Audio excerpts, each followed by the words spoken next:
Assalamualaikum warahmatullahi wabarakatuh.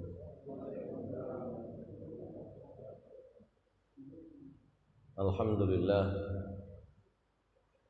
alhamdulillahilladzi arsala rasulahu bil huda wa dinil haqqi liyudhhirahu 'alad dini kullihi wa kafa billahi shahida. Asyhadu an la ilaha illallah wahdahu la syarika lah wa asyhadu anna Muhammadan abduhu wa rasuluhu la nabiyya ba'dah. Allahumma salli wa sallim wa barik ala nabiyyina Muhammadin wa ala alihi wa sahbihi wa mawala. Amma ba'du fa ya ibadallah, usini wa iyyakum bittaqwallah. Faqad faza al-muttaqun. Qala Allah ta'ala fi kitabihil karim. A'udzu billahi minasyaitonir rajim. Bismillahirrahmanirrahim. Ya ayyuhallazina amanu taqullaha haqqa tuqatih wa la tamutunna illa wa antum muslimun. Shadaqallahul azim. Jamaah salat maghrib di Masjid Al-Mahdi yang dimuliakan Allah Subhanahu wa taala.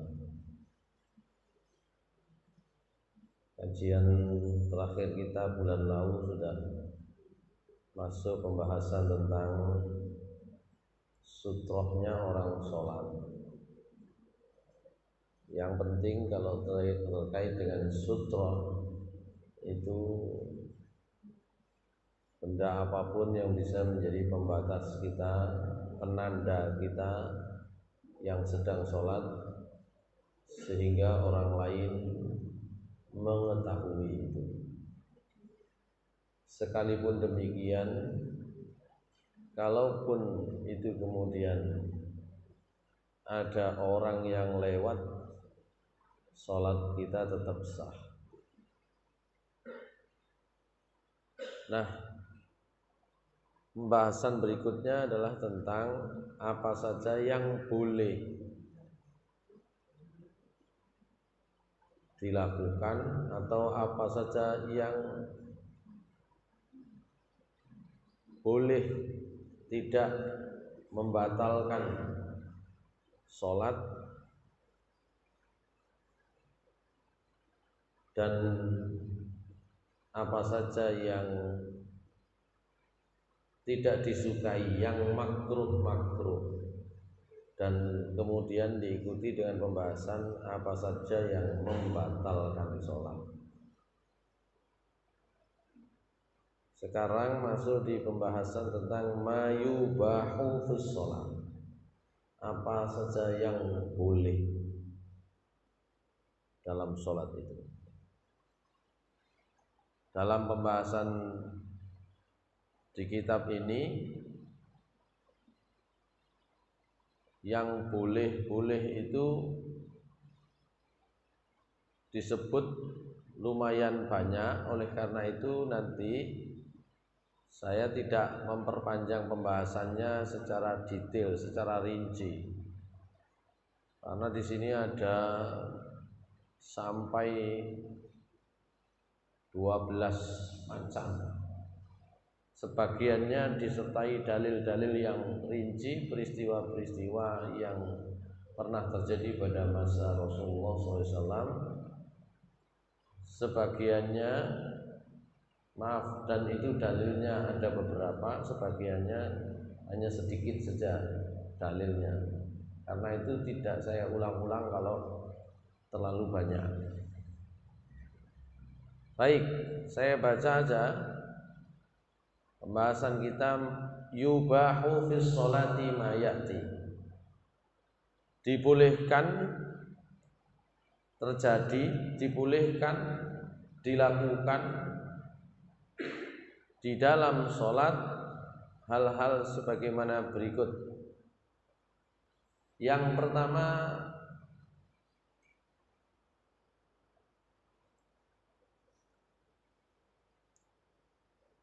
al-buka'u wa ta'awuhu wal anin, nangis, apa mana? Merintih, ya, atau kalimat bahasa Indonesia yang lain apa? Nangis, merintih, apa ya? Anin niku nggih meratap, ya, ya sama dengan itu lah. Sambat. Sawaun akana zalika min khasyatillahi am kana li ghairi zalik. Apakah nangisnya itu karena mungkin sedang membaca ayat, baca Al-Qur'an nangis, atau karena hal yang lain? Biasanya lebih banyak karena hal yang lain.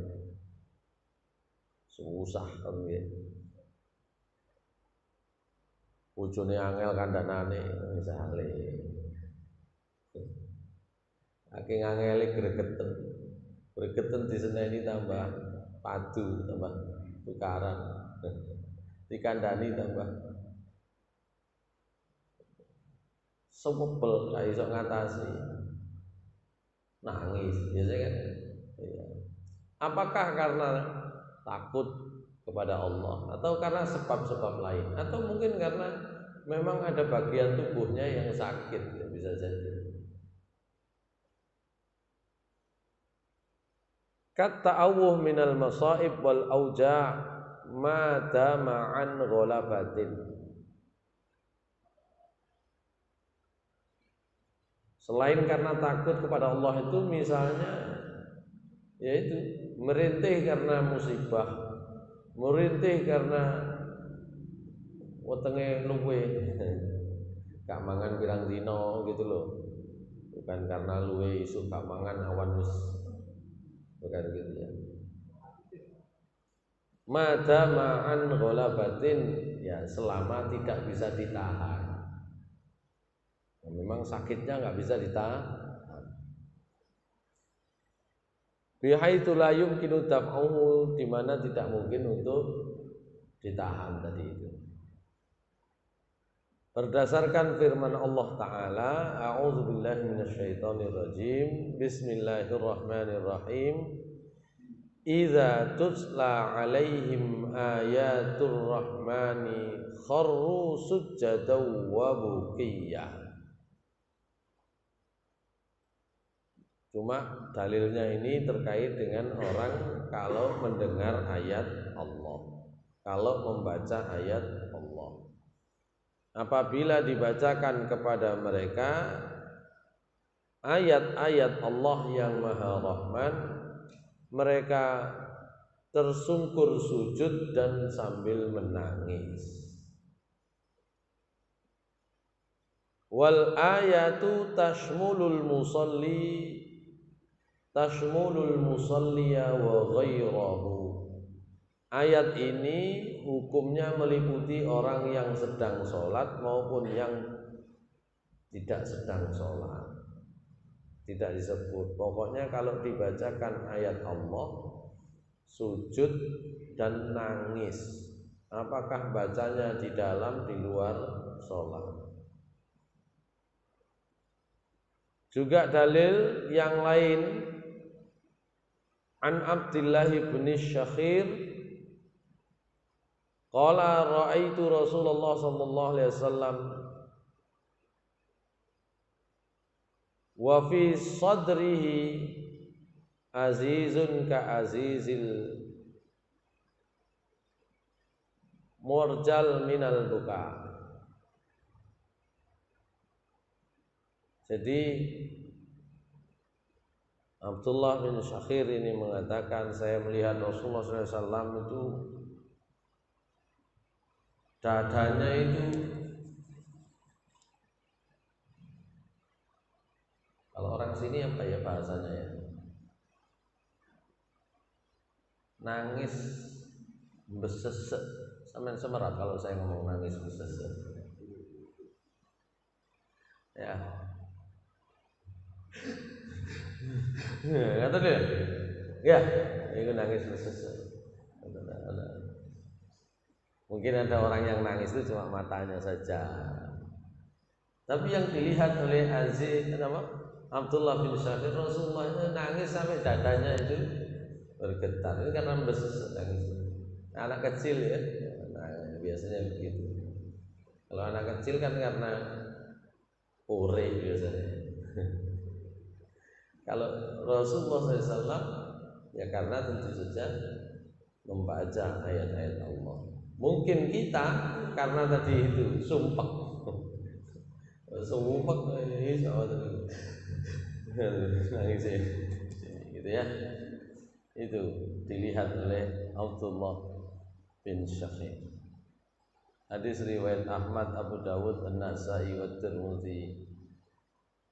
Wa qala Aliyun ma kana fina farisun yauma badrin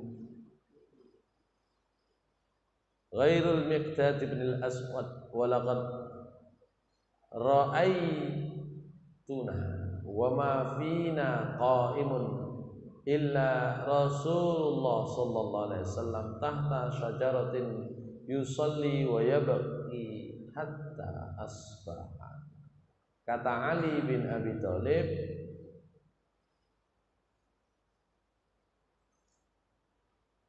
dalam perang Badar di antara kami itu tidak ada yang tersisa naik kuda kecuali Miqdad bin Aswad. Dan kami juga melihat saat itu di antara kami tidak ada yang berdiri sholat. Mungkin ini menceritakan saat-saat paling sulit dalam perang Badar, saat-saat yang paling penting. Illa Rasulullah sallallahu alaihi wasallam, kecuali Rasulullah sallallahu alaihi wasallam tahta syajaratin yusalli, beliau ada di bawah pohon berdiri sholat, wa yabki, dan beliau nangis hatta asbaha, hingga subuh. Oh maaf, ini kalau dilihat ya malam menjelang perang, gitu ya, malam menjelang perang. Rasulullah SAW sholat, ya, sing lain tidak. Miqdad bin Aswad siaga di atas kuda, yang lain tidak. Tapi disini tentang bagaimana Rasulullah SAW sholat dalam keadaan menangis.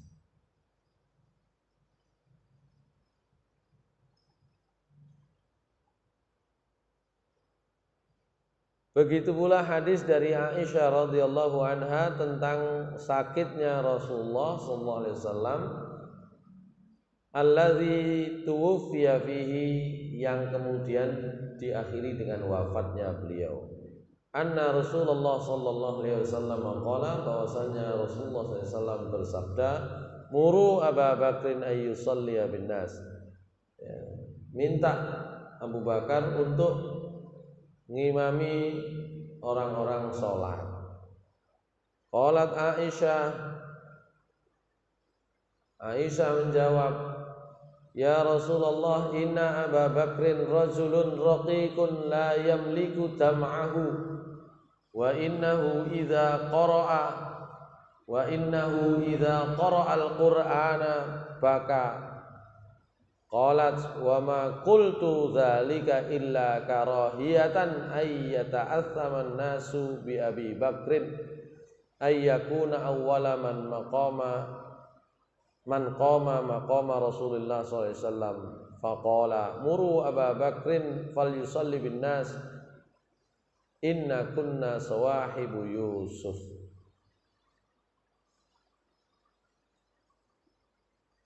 Jadi ketika Rasulullah SAW sakit, beliau memerintahkan orang-orang, minta Abu Bakar supaya ngimami sholat.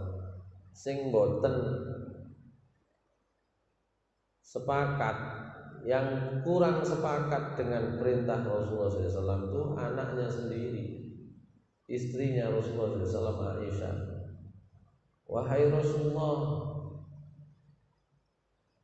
Abu Bakar niku hatinya lembut, saking lembute la yamliku dam'ahu, dia susah menahan air mata.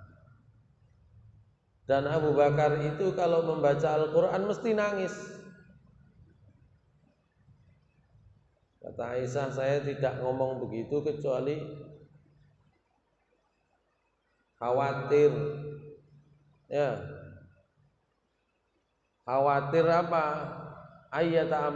Ayyata asaman nasu bi Abu Bakar.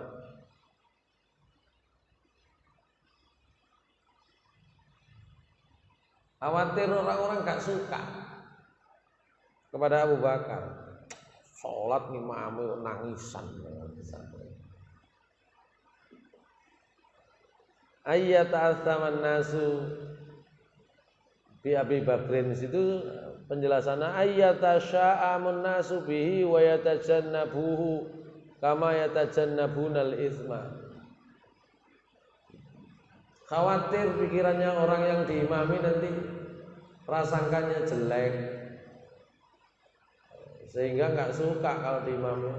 Ada itu, saya pernah dilapori itu di masjid tertentu, nggak usah saya sebut, imamnya itu dilu-dilu nangis, ngono iku jamaah itu gremeng. Ngimami sholat, dia itu sebentar nangis, sing gremeng jamaah.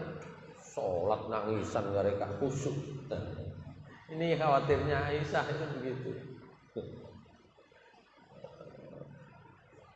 Sakjane kalau mau ya mestine ngono, mestine sholat ini enggak diangen-angen blas ya gak ono nangise.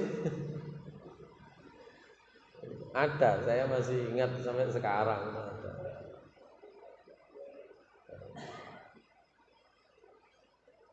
Wong Nabi sallallahu alaihi wasallam sholat nangis. Abu Bakar juga begitu. Ya meskipun kalau dengan jamaah ya, juga perlu diperhatikan supaya tidak terus-terusan, nanti mempengaruhi persepsi. Orang nggak ngerti kan, persepsinya jadi negatif. Tapi itulah yang dilakukan oleh Aisyah menjawab perintahnya Rasulullah SAW. Disampaikan pun ayahku lo, jangan ayah saya lah. Beliau itu hatinya gampang tersentuh, sensitif, khususnya kalau baca Al-Quran. Tapi tetap saja Rasulullah SAW memerintahkan, ya,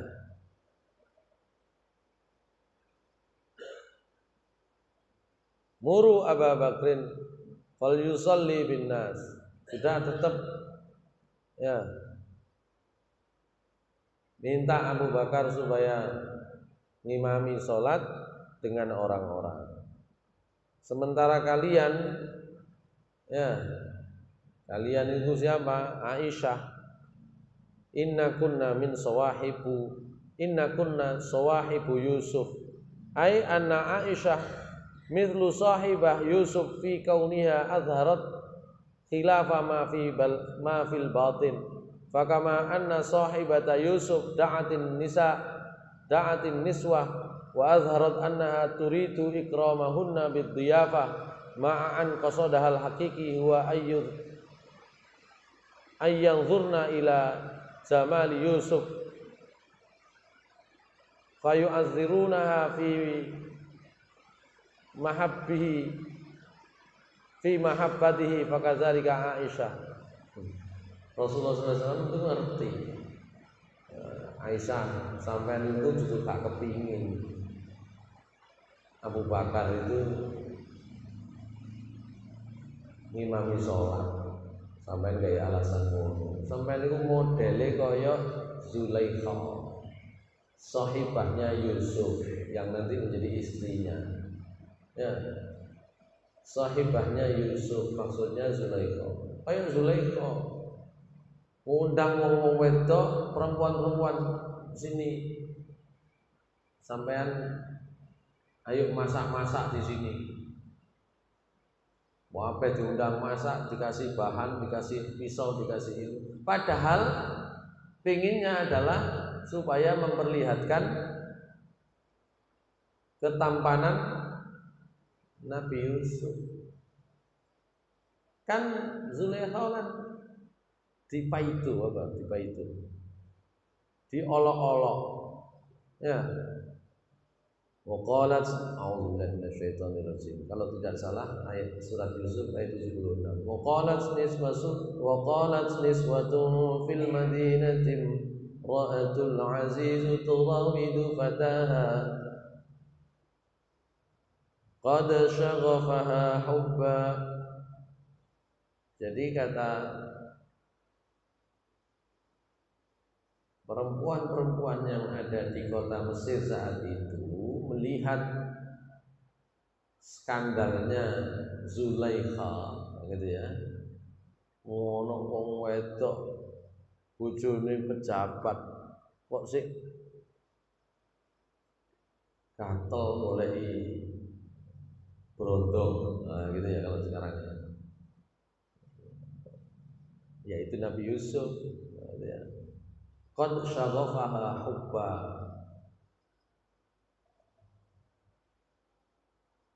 sudah buta hatinya karena cinta begitu. Inna lanaraha fi dhalalin mubin, itu sudah kesasar banget gitu ya. Nah, Zulaikha itu cara jawabnya begitu, awas tak dudunno, nah begitu ya. Tapi dengan cara ngundang masa begitu. Kata Rasulullah SAW, Aisyah itu bukan ngomong begitu, bukan gak seneng sebenarnya. Sampai nu koyok sahibahnya Yusuf, koyok Zulaikha, ya, koyok gak belum, tapi sajane kepingin dudun. No. Kalau Abu Bakar itu nek ngimami, wah iso begitu, nah gitu ya. Bisa sampai ngejak nangis sekarang gitu. Ini pernyataannya Rasulullah SAW terhadap Aisyah, gitu ya.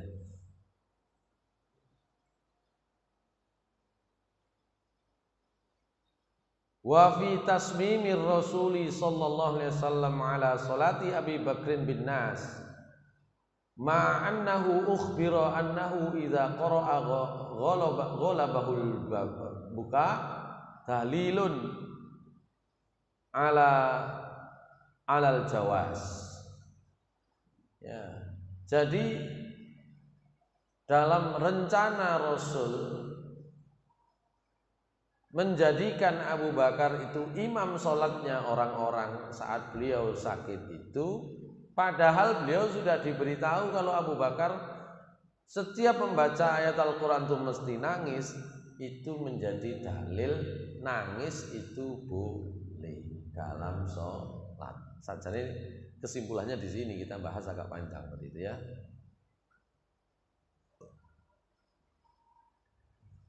Demikian pula dalil lain, wa shalla Umaru salata subhi wa qara'a surata Yusuf hatta balagha ila qoulihi ta'ala innama ashku bathi wa huzni ila Allah fasumi'a nasyijuhu. Sama juga ketika Umar radhiyallahu an, Umar bin Khattab salat subuh ngimami salat, beliau membaca surat Yusuf sampai ketika ayat innama ashku bathi wa huzni ilallah, itu suara Umar yang nangis itu sampai terdengar tangisnya. Hadis riwayat Bukhari dan Sa'id bin Mansur dan Ibnul Munzir.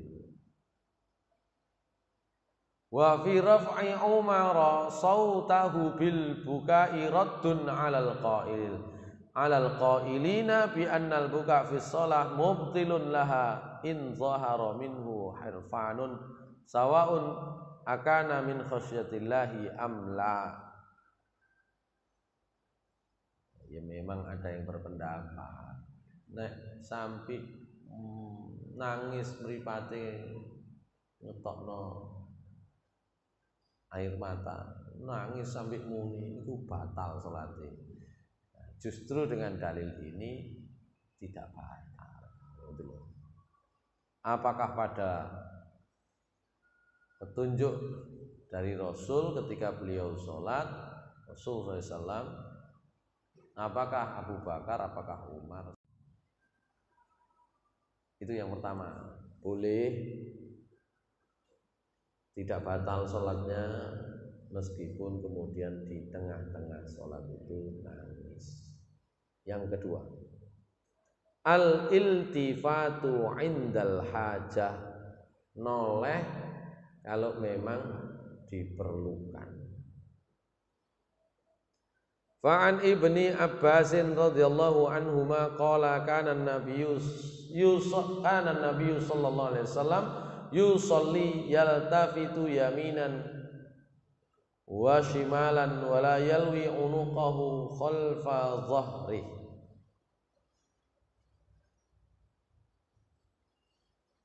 Rawahu Ahmad wa rawa Abu Dawud anna an-nabiyya sallallahu alaihi wasallam ja'ala yusalli wa huwa yaltafitu ila sya'bi.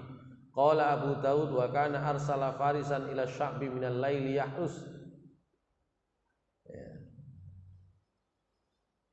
Kalau yang pertama hadis diriwayatkan Ibnu Abbas. Rasulullah SAW beliau sholat noleh ke kanan dan ke kiri. Ya, tapi lehernya tidak sampai, nolehnya itu sampai ke arah belakang, ya, punggung, tidak sampai buku ini, gitu ya, tidak sampai muter begitu, noleh ke kanan dan ke kiri. Cuma ini hadis ini barangkali bisa dipahami terkait dengan yaminan wa shimalan ketika salam, gitu ya, ketika salam. Ketika salam itu kan cukup Nabi itu terlihat pipi, gitu ya. Jadi tidak sampai nolehnya mutar ke belakang, gitu ya. Cuma ada riwayat yang lain, ya, Nabi Shallallahu Alaihi Wasallam pernah sholat dan noleh ke arah satu kelompok orang, satu kampung, ya. Pada malam hari yahrusu, beliau itu sambil mengawasi sesuatu, ya, mengawasi sesuatu. Ada sesuatu yang beliau awasi karena posisi-posisi penting saat perang, gitu ya, itu pernah beliau sholat itu sambil mengawasi sesuatu.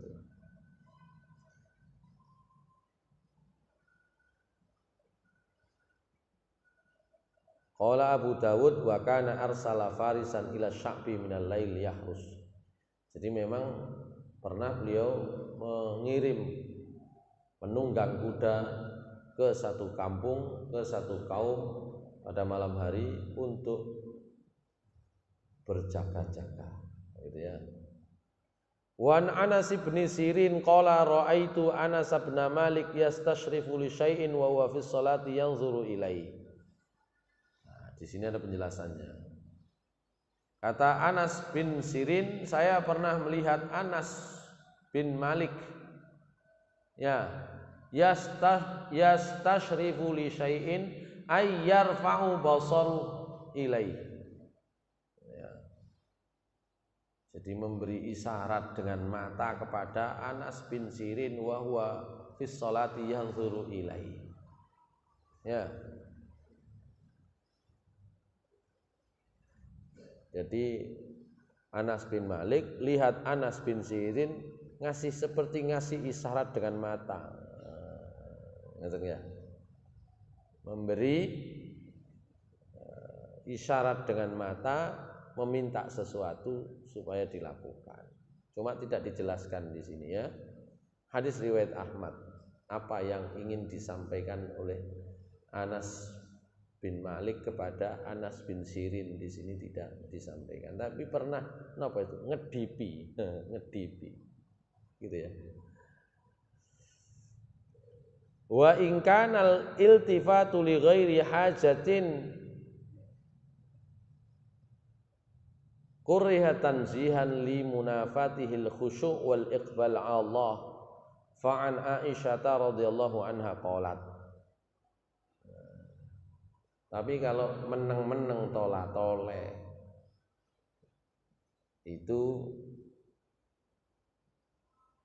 jelas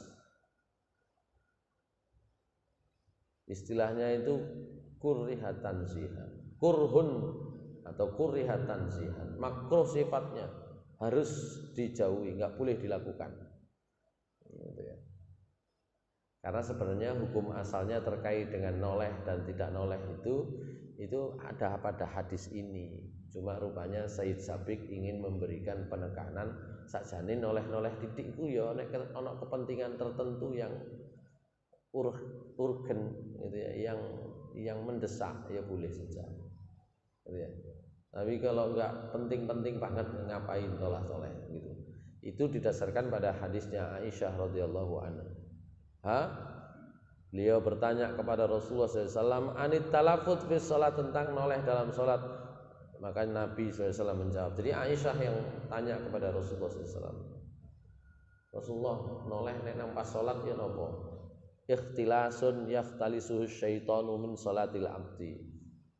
Iku nyuri-nyuri namanya. Ya.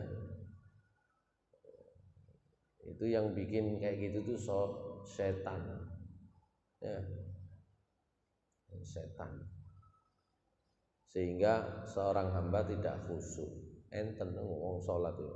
Ngelirik kiwa, ngelirik tangan, ngelirik tangan. Terus itu ada. Itu namanya ikhtilas. Ya. Itu termasuk mencuri sholat itu ya, tidak boleh gitu.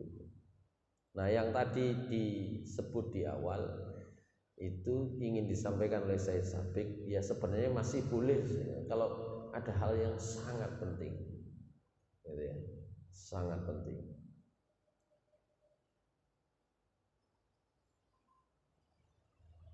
Termasuk hadis riwayat Abu Darda radhiyallahu anhu, dia menceritakan secara marfu.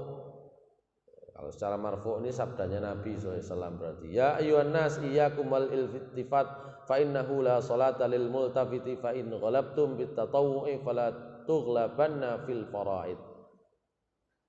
Wahai orang-orang, jangan sampai kalian tuh noleh dalam sholat, karena tidak sah noleh dalam sholat. Tolah-toleh itu tidak sah. Kalau kalian tidak sanggup dalam sholat sunnah, ya jangan sampai itu dilakukan dalam sholat fardu. Ya. Fa in ghulibtum fit tatawwu fala tughlabanna fil faraid. Kalau kalian dikalahkan terpaksa dalam sholat sunnah, jangan sampai itu sampean dalam sholat fardu. Gitu ya. Baik, itu ini pasti panjang ya dalil-dalilnya, tapi secara umum begitu ya. Asalnya berdasarkan perintah Rasulullah SAW dan larangan beliau, penjelasan beliau, tidak boleh noleh dalam sholat. Hanya boleh karena kondisi yang sangat darurat barangkali ya. Nah, darurat itu ngukurnya kalau kita itu kan jangan sampai hal-hal yang sepele kita anggap darurat gitu ya. Baik, itu yang nomor 2 tentang menoleh dalam sholat. Kalau sampean bahas ini di kitab Bulughul Maram ya, menoleh dalam sholat itu sejak awal langsung dibunyikan tidak boleh gitu ya, tidak sah. Kalau di kitab ini rupanya ya, yang dikedepankan pengecualiannya dulu gitu. Jadi ya masih boleh kalau sangat penting, tapi asalnya ya tidak boleh gitu. Yang ketiga, qatlul hayyati wal aqrabi waz zanabiri wa nahwi dzalika min kulli ma yadurru wa in adda qatluha ila amalin katsirin. Dalam sholat boleh mateni membunuh ya, membunuh ular, membunuh kalajengking atau hewan-hewan lain yang memang membahayakan kita. ketika sholat. Ya, meskipun untuk melakukan itu perlu banyak gerakan, karena dalam mazhab Syafi'i itu kan maksimal 3 kali, lebih dari 3 kali batal sholatnya. Nah kalau bunuh ular ya nggak iso.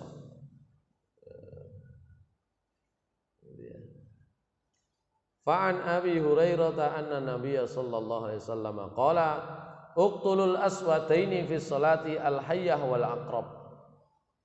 Ya. Dalam sholat ya, bunuh 2 binatang yang hitam. Ya.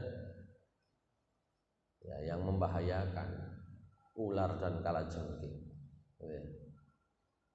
Ya maksudnya di sini kalau dalam sholat ada sesuatu yang membahayakan jangan diem saja gitu loh. Tapi bukan berarti ketemu ular mesti kudu diparani, duduknya di situ, lewatnya di situ, kemudian langsung diuber gitu ya. Habis itu balik lagi, bukan begitu ya. Ya. Sekarang ya hampir nggak ada lah begitu ya yang bahaya di depan kita itu dalam sholat. Masjidnya sudah kayak gini ya. Mungkin itu kalau kita sholat di saat mungkin ke gunung atau ke pantai atau ke ini, tapi sekarang itu kalau ke gunung rekreasi ya ada tempat sholatnya. Kalau di sini kalau di tempat lain nggak tahu, di negara lain ya nggak ada. Sholat bisa di mana saja. Baik, itu yang ketiga. Artinya kalau ada hal-hal yang membahayakan, kemudian kita rupanya harus melakukan tindakan tertentu untuk menghilangkan bahaya, boleh. Yang keempat, boleh juga al-masyul yasiru lihajatin, ya jalan sedikit-sedikit ya di dalam sholat karena keperluan tertentu. Fa'an Aisyah qalat kana Rasulullah SAW yusalli fil baiti wal babu alaihi mughlaqun faji'tu fastaftahtu famasha fafataha li thumma raja'a ila musallahu wa wasafat annal bab fil qiblah. Rawahu Ahmad wa Abu Dawud wa Nasa'i wa Tirmidzi wa hasanah. Aisyah radhiyallahu anha menceritakan Rasulullah SAW suatu saat sholat di rumah, pintunya saat itu terkunci. Saya datang minta dibukakan pintu, beliau itu jalan buka pintu kemudian kembali ke tempat sholat beliau. Ceritakan bahwa pintu itu ada di arah kiblat. Ya, pintu rumahnya Aisyah, rumahnya Rasulullah SAW yang ditinggali dengan Aisyah. Ya, rumahnya kan gandeng masjid Nabawi. Antara rumah beliau dengan masjid ada pintu penghubung. Nah, pintu satunya pintu keluar masuk. Bayangkan rumahnya berapa luasnya? Masih lebih luas masjid ini. Jadi jalannya jalannya dekat rumahnya itu. Rumahnya itu kecil. Rumahnya orang sekarang. Ya. Musolanya taruh belakang. Ya, sholat sunnah. Depan ada yang mencet tombol bel. Ya, mau aku dibuka, no, ya wis mari sholat batal. Rumah 15 meter dari belakang ke depan. Ada orang minta bukaan pintu, ketuk-ketuk pintu, dibukakan, itu selesai batal saja. Ya, kalau jalan sedikit-sedikit, ya, tidak jauh. Itu intinya. Ya, yang nomor 4. Saya kira saya lanjut saja. Nomor 5. Hamlus sabi wa ta'alluquhu bil musalli.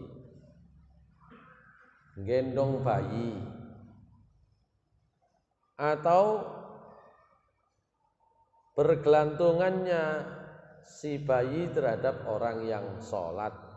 Fa'an Abi Qatadata anna Nabiyya sallallahu alaihi wasallam shalla wa Umamatu bintu Zainab ibnatun Nabi sallallahu alaihi wasallam ala raqabatihi fa idza raqa'a wada'aha wa idza qama min sujudihi akhadhaha fa a'adaha ala raqabatihi.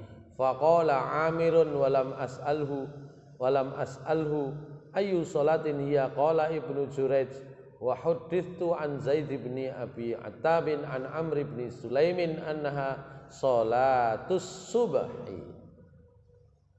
Dari Abu Qatadah menceritakan pernah Nabi sallallahu alaihi wasallam salat wa Umamah bintu Zainab ibnatun Nabi sallallahu alaihi wasallam ala raqabatihi.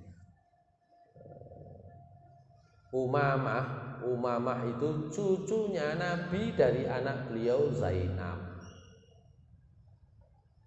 Biasa kalau kita baca kan Nabi biasa yang naiki beliau kan Hasan dan Husain. Niki mboten putu Nabi liyane jenenge Umamah bintu Zainab. Umamah arek wedok, putu wedok. Ya. Anak perempuannya Zainab. Zainab itu anak perempuannya Nabi sallallahu alaihi wasallam.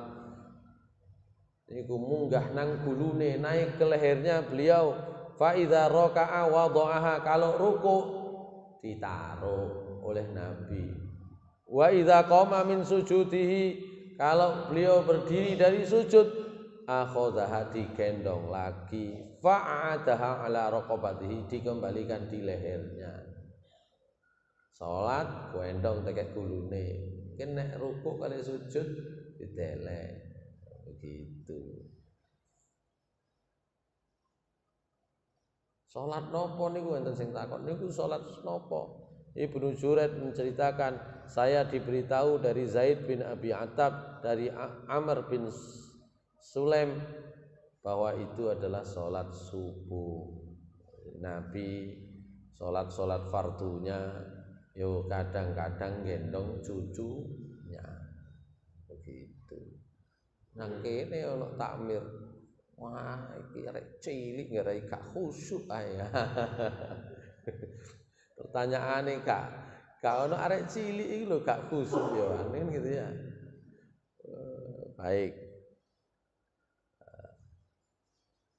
Itu tentang gendong anak kecil, gendong bayi, ya, boleh. Ya.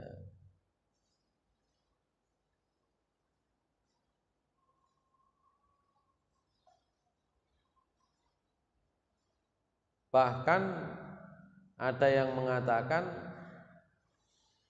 hikmah Nabi melakukan itu adalah sebagai bentuk perlawanan, ya, terhadap kebiasaan orang Arab sing gak seneng ate nggawa-nggawa arek wedok, anak kecil maksudnya, anak perempuan kecil itu ya. Daf'an lima kanatil arabu ta'lifuhu min karahatil banat wa hamlahunna fa khalafahum fi dzalika. Orang Arab kan enggak suka anak perempuan, apalagi gendong-gendong. Maka apa yang dilakukan oleh Nabi itu ada hikmah besar. Nabi menentang hal itu. Jangankan di luar sholat, di dalam sholat beliau tetap melakukan. Itu ya. Baik, itu yang nomor 5. Itu nomor 5. Nah, satu lagi deh. Ilqa'us salam 'alal musalli wa mukhatabatuhu wa annahu yajuzu lahu ay yarudda bil isyarah 'ala man sallama 'alaihi. Bagaimana kalau ada orang salam? Boleh orang salat itu membalas salam dengan isyarat. Ya. Fa an Jabir bin Abdullah Qala arsalani Rasulullah sallallahu alaihi wasallam wa huwa muntalikun ila Banil Mustalik fa ataituhu wa huwa yusalli ala ba'irihi fakallamtuhu faqala biyadihi hakadha thumma kallamtuhu faqala biyadihi hakadha asyara biha wa ana asma'uhu yaqra wa yumi'u bi ra'sihi falamma faragha qala ma fa'alta fil ladzi arsaltuka fa innahu lam yamna'ni min arudda 'alaika illa anni kuntu usalli.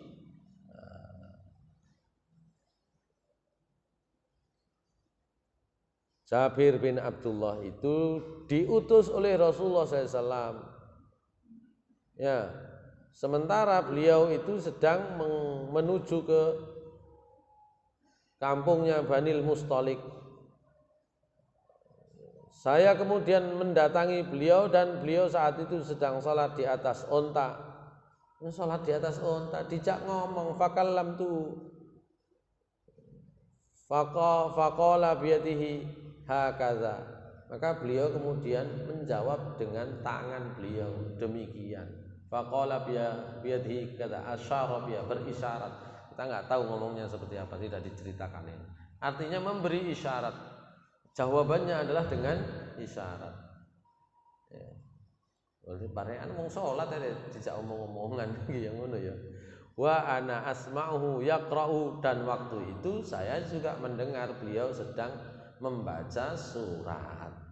Wa yumi'u bi ra'sihi, menunduk dengan kepalanya. Ya salat itu.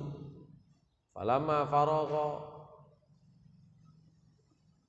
ketika beliau selesai salat, beliau tanya, bagaimana tugas yang saya perintahkan sampean untuk jalankan? Fa innahu lam yamna'ni min arudda 'alaika illa anni kuntu usolli. Karo ta sampean, aku gak iso jawab mau sampean ngomong aku salat kok.